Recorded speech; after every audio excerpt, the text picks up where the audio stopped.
안녕하십니까. 역세권 랜드 조이기로입니다. 오늘은 서울시에서 이 철도 지하 정책에 대해서 발표를 했죠. 지난 10월 23일 날. 그래서 지상철도 지하 계획에 대해서 말씀을 드리겠습니다. 이 서울에 지상철도가 굉장히 많은데 하루아침에 생긴 것도 아니고요. 이거를 지하로 전부 다 집어넣겠다는 거죠. 전 구간을. 대단한 이 프로젝트죠. 엄청난 사건인데 이거를 뭐 서울시에서 하고 싶다고 해서 마음대로 할 수 있는 건 아니죠. 올 초에 철도 지하화 및 철도 부지 통합 개발에 관한 그 특별법이 국회 통과되면서 이제 가시화가 된 거죠. 그래서 이 엄청난 그 부동산 쪽에 큰 이슈이기 때문에 오늘 여기에 대해서 말씀을 드리겠습니다. 늘 말씀드립니다만은 뭐가 됐든지 부동산에 대해서 궁금하신 거 있으면 언제든지 연락을 주셔서 도움을 좀 받으시고요. 요게 연트럴파크라고 그래가지고 홍대 입구에서 그 연남동까지 이 철도를 지하에 집어넣고 그 지상을 이제 녹지로 만드는 샘플이죠. 요게 이제 서울시 홈피에 들어가면은 이제 있는 건데, 그러니까 지하에 지상철도를 집어넣으면 그 지상에 있던 그 철도 라인을 다 공원화 하겠다는 겁니다. 공원. 서울의 그 가장 문제가 공원이 많이 부족한데 그 라인에다가 전부 공원을 하고 또 역사 자리는 또 건축물을 올리고 이렇게 해서 개발을 하겠다는 프로젝트인데 아주 굉장히 마음에 들어요. 저는 개인적으로 이 부동산 하는 사람의 입장에서. 근데 이게 예전에 MB 시절에 그 청계천을 그 고가도로를 다 없애버린 아주 큰 작업을 했었죠. 그 MB 대통령. 근데 그 못지않은 아주 큰 프로젝트입니다. 그래서 오늘 여기에 대해서 이제 말씀을 드리는 건데, 요게 영등포의 또 서울역, 용산역, 영등포역, 청량역 대표적으로 이런데 영등포구의 영등포역도 지하로 집어넣고 지상에다가 이런 아주 획기적인 건물을 넣고 또 공원을 만들겠다는 조감도입니다. 뭐 꼭 이렇게 되겠다는 것보다도 이런 형태로 이제 만들겠다는 거죠. 그래서 10월 23일 날 서울시에서 발표한 거 보면은 철도 지하화 통합개발 추진 계획을 이제 발표했는데, 왜 계획이냐면은 서울시에서 한다고 해서 서울시 마음대로 하는 게 아니고 국토부에 계획을 제출하면 국토부에서 검토를 해서 시작을 하게 되는 거거든요. 그래서 지상철도 전 구간 지하를 해서 제2의 연트럴파크를 조성하겠다.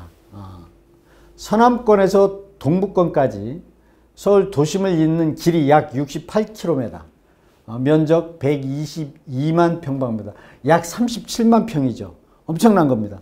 37만 평에 달하는 땅덩어리를 가지고 개발을 하겠다는 거죠. 그러니까 서울이라는 데가 이제 강북에서 강남을 개발했는데 강남도 이제 다 개발하다 보니까 더 이상 땅이 없죠. 땅도 없는 데다가 이제 강북이 너무 낙후된 상황에서 오세훈 시장이 늘 주장하는 게 강북 대개조를 하겠다는 거죠. 그런데 강북 중에서도 가장 발전이 덜 된 서남권하고 동북권 이쪽에 아주 이 지하로 집어넣어 가지고 지상 철도를 개발하겠다는 아주 획기적인 프로젝트입니다. 아주 굉장히 개인적으로 좋은 것 같아요. 그 프로젝트 구상도를 이렇게 노선을 보면은 이쪽에 서빙고역을 중심으로 해서 요 왼쪽에 있는 게 이제 이게 서남권, 그리고 오른쪽이 이제 강북권인데 이쪽에 이제 그 서울역으로 해서 이쪽 석수역, 또 오류동역, 또 이쪽 가자역 이런 쪽으로 이제 경부선 라인을 개발을 하고 그 다음에 이제 경원선 개발하는 거는 이쪽 청량리 쪽에서부터 경원선으로 해가지고 이 도봉산역 또 중앙선으로 이렇게 이제 개발을 하겠다는 거죠. 그래서 경부선 라인에는 34.7km인데 사업비가 무려 15조 원이 들어갑니다. 15조 원. 뭐 감이 잘 오지도 않죠. 어마어마한 돈이죠. 그 다음에 경원선 라인에는 32.9km, 사업비가 10조 6천억. 그러니까 합하면은 25조 6천억이 되는 거죠. 25조 6천억. 예, 어마어마한 돈입니다. 이러한 돈을 서울시에서 돈을 내가지고 할 수도 없고요. 또 국가에서 이 엄청난 돈을 지원받는 것도 한계가 있죠. 어느 정도는 지원이 가능한데, 근데 오세훈 시장이 이 계획을 발표할 때는 미리 사전에 검토 조사를 다 한 거죠. 그 프로젝트를 진행하면서 거기서 나오는 수익 가지고 충분히 이 개발비가 충당이 된다. 뭐 이런 계산을 다 해서 보고를 한 거예요. 그래서 국비도 손상되지 않으면서 개발하겠다. 뭐 말할 것도 없이 좋은 거죠. 그래서 이번에 국토부에서 철도 지하 선도 사업 신청 접수를 받았는데, 이 서울은 당연히 신청을 했고요. 그 다음에 부산, 인천, 대전, 경기도 이렇게 5개 지자체가 이제 신청을 했는데, 참전을 했다는 표현을 했어요. 이 참전이라는 표현 쓴 것 자체가 언론에서 하나의 전쟁을 하듯이 이제 신청을 했다 뭐 이런 얘기인데, 그러니까 먼저 선도 지구로, 선도 지역으로 지정을 받아야 되기 때문에 이제 참전이라는 표현을 썼는데, 그래서 지자체 5곳이 신청을 했는데, 이제 선정을 국토부에서 어느 지역을, 또 서울에서도 어떤 지역을 선정을 할 거냐. 왜냐하면 한꺼번에 이 사업이라는 게 다 추진하기는 어렵거든요.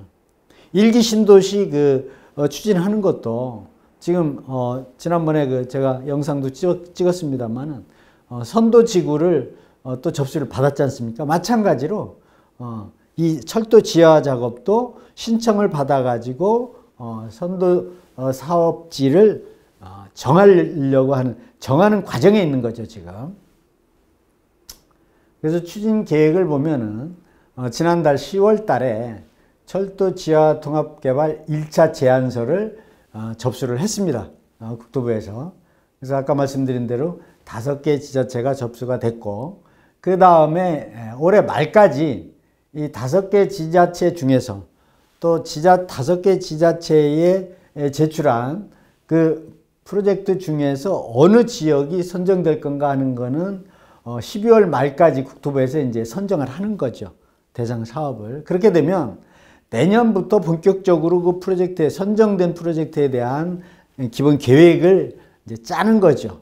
구체적으로 기본 계획을 짜서 그 다음에 이제 2027년부터 착공을 하겠다, 이런 계획입니다. 지금 사실 이게 굉장히 빠른 건데, 스피드하게. 왜 그러냐면 이 빠를 수밖에 없는 게 국토부에서 빨리 하기 위해서 결국은 1월 달에 이 특별법이 제정이 됐는데, 이러한 제안서 접수를 받았고, 그렇기 때문에 이러한 제안서의 대상 사업이 선정이 되면은 국토부에서도 빨리 하고 싶은 거고요. 지자체에서도 그 지역으로 해서 또 빨리 하려고 하는 거죠. 그러니까 이게 손발이 서로 무슨 일을 하든지 맞아야 되잖아요.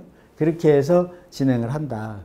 근데 이번에 1차 제안서에서 제안을 못한 또 지역들이 있거든요. 그거는 5월 달에, 내년 5월 달에 또 2차 제안서를 접수를 하겠다는 거예요. 그러니까 아주 빠르게 움직이고 있는 거죠. 일기 신도시 재건축 개발하듯이 그것도 선도지구 접수를 해서 진행을 빠르게, 왜냐하면 재건축도 빨리 해야 이 주택 공급 문제가 해결이 되잖아요.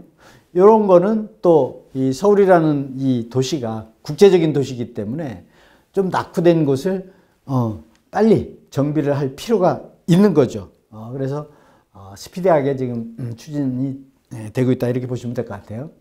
그래서 철도의 지하화를 하게 되면 수혜지역, 그러니까 혜택을 보는 데가 어디겠느냐, 당연히 지하로 집어넣는 그 구간이 되는 거죠. 그 구간을 이제 발표한 거 보면은요, 서남권에 이 서울역에서부터 석수역, 서울역 이 경부선 라인이거든요. 결국 경부선 라인을 이렇게 쭉 가다 보면 서울역에서부터 용산으로 해가지고 이쪽 쭉 있지 않습니까? 그래서 석수역까지 일단 하고, 그 다음에 구로역에서 여긴 인천 쪽으로 좀 빠지는데 오류동역까지, 또 가자역에서 서울역, 효창공원역에서 서빙고역, 또 서빙고역에서 도봉산역, 이 도봉산역 요거는 이제 경원선이죠. 또 청량리역에서 양원역, 또 망우역에서 신내역, 망우역 이쪽에 그 상봉역 이쪽도 아주 좀 굉장히 낙후되고 혼란스럽죠. 근데 이거를 전부 다 지하로 집어넣게 되면은 또 이쪽 지역도 아주 개혁이 되는 거죠. 그래서 이러한 지역에 있는 라인들의 역세권들은 아주 대대박이 난다고 봐야 되죠. 물론 이 프로젝트가 하루아침에 뭐 이제 접수를 해서 대상지를 이제 선정이 된다 해서 하루아침에 되는 건 아닙니다. 자금도 만들어야 되고, 또 이 계획도 설계도 해야 되고, 또 사업자도 시행자도 또 선정, 이런 과정들이 있습니다만은, 이렇게 출발을 했다는 것 자체는 그 지역이 미래에 발전이 된다는 건 뻔한 거잖아요. 그러니까 우리가 투자를 할 때도 이런 거를 모르고 투자하는 것보다는 알아서, 이게 5년이 걸리든 10년이 걸리든 얼마가 걸리든 간에 미리 기왕에 투자할 것 같으면 이런 쪽에 지화하는 쪽에 근접해서 그쪽에 가서 투자하는 게 뭐 당연한 거죠. 그래서 그런 측면에서 이제 제가 영상을 찍은 건데, 그래서 개발 내용하고 개발 비용 들어가는 거를 구체적으로 보니까 선로 부지, 그러니까 이 선로가 지나가는 곳은 전부 다 녹지 공간을 만드는 겁니다. 대규모 녹지 네트워크를 조성한다 이렇게 표현을 했는데, 서울시에서. 그 다음에 역사 이제 사람이 개찰하고 타고 내리는 역사 부지는 입체 복합 개발을 하겠다.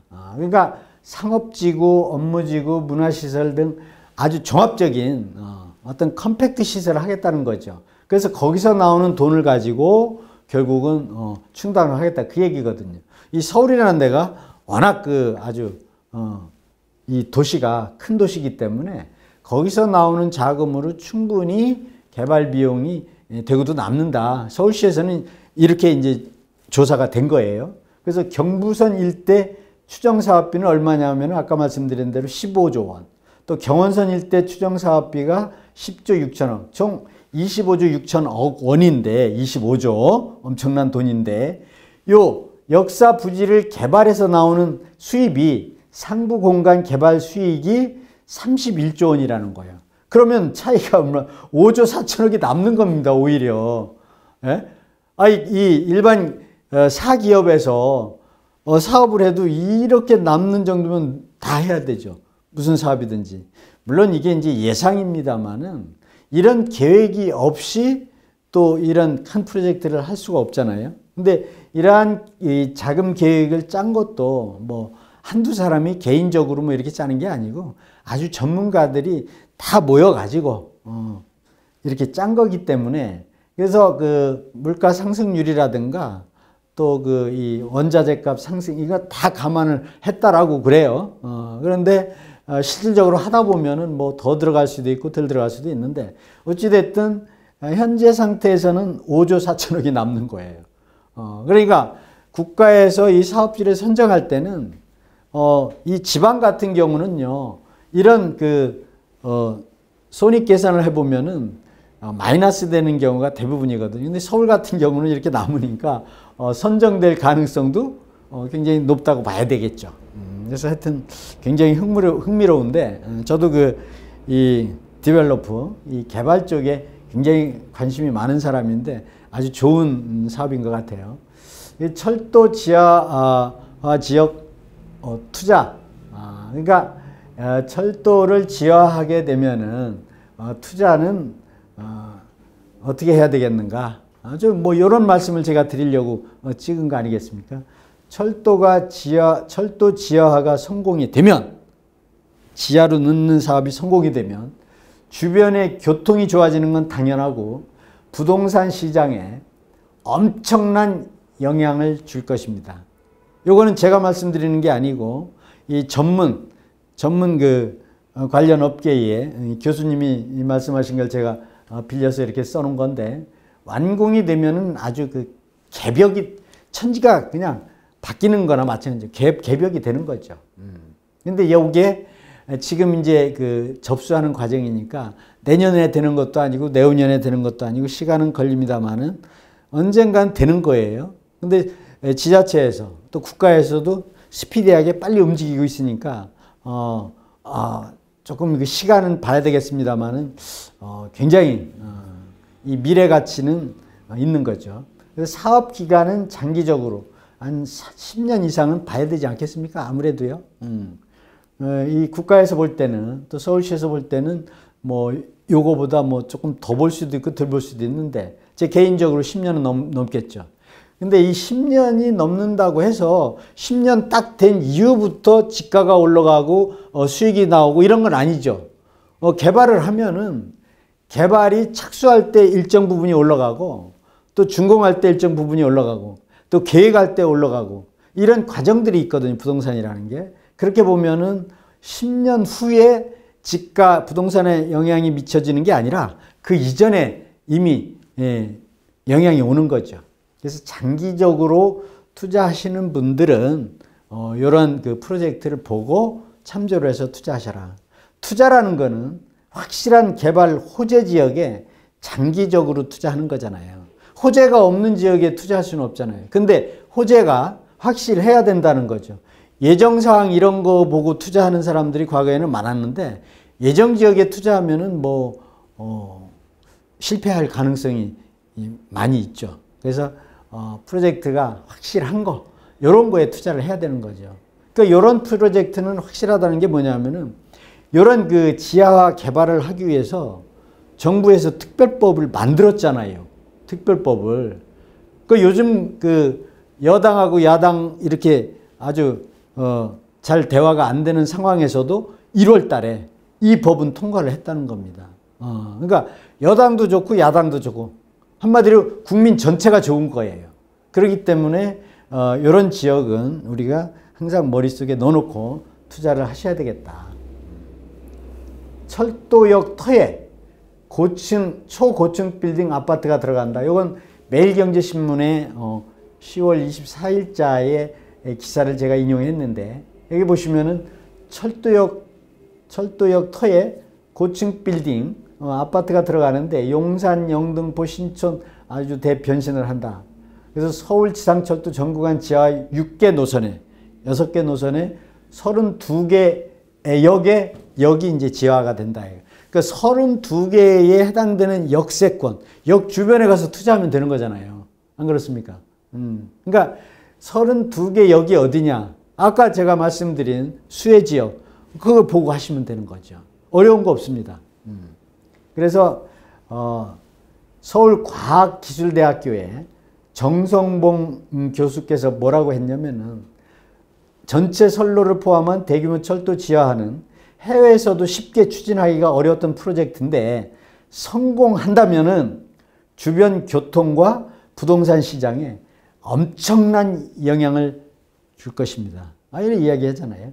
근데 정성봉 교수만 이런 생각을 하는 게 아니고 부동산 하는 사람 또 개발하는 사람 모든 사람들이 다 똑같은 거죠. 그러니까 서울에 이제 지하철이라고 그러는데 지하로 들어가 있는 지하철이 이제 많은데 지상철도 또 굉장히 많잖아요.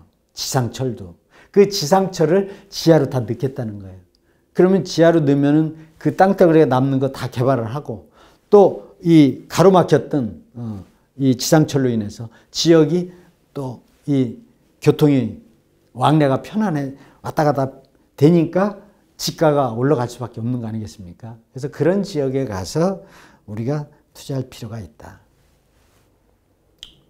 요거 이제 매일경제신문에 구체적으로 이 지도를 잘 이렇게 그려놔가지고 제가 인용을 해왔는데 여기 이제 요 라인들이 여기 도봉산역, 창동, 광운대역, 또 청량역, 왕십역, 용산, 서울역, 노량진, 영등포, 오리동역, 석수역 이렇게 쭉 아주 가자역 이렇게 역명이 다 있지 않습니까? 이런 데 가서 투자하시면 되는 거예요. 지금 뭐 왕십리역만 하더라도 뭐 이 환승 뭐 5개 막 이렇게 많이 되는데 하여튼 그 뭔가 질서가 없어요.